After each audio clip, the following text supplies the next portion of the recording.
The materials you're going to need are some felt.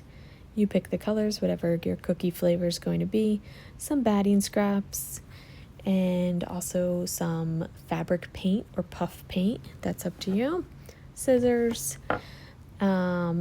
something with a nice round circle shape that you can trace to give your cookies consistency.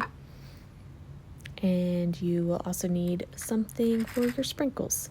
Michael's has a pretty good selection. These are very fancy ones. These were at a scrapbooking store. And I have some Mickey Mouse shaped ones too. I have been meaning to make these for my kids for a long time. And there's my air erasing pen. You could also use a chalk pen or something else. So I'm going to start out by tracing my circles. And this is going to be for the main base or dough of the cookie. And I need 2 of them. And then with my slightly smaller circle, which is just the bottom of my Talenti jar, that's my frosting. And you could really do much more fun colors. I didn't have any other felt at home. I cranked this out last minute for the ornament swap at my quilt guild, and it was a hit. Everyone really loved this project. And I like to do a little wavy curve for that frosting. Even though I don't really make cookies like that, it makes it fun. The kids like it. So I'm cutting my batting down. Really leave about, I don't know, a little more than a 1/4 inch because it's going to puff up. So here what I'm doing first is sewing that frosting onto the top.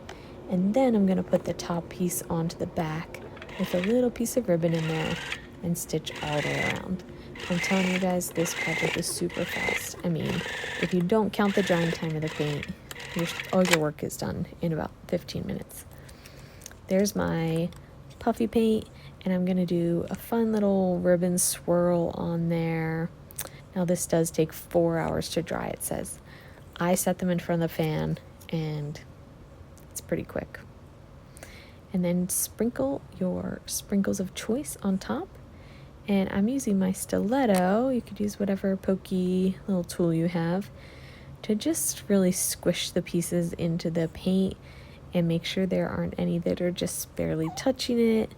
Shake it to get any extra off, and then I'll usually go back over and see where's there a more bare spot, or where do I need to even things out and add a little more red or a little more Grinch. And that's it. Now set it up to dry.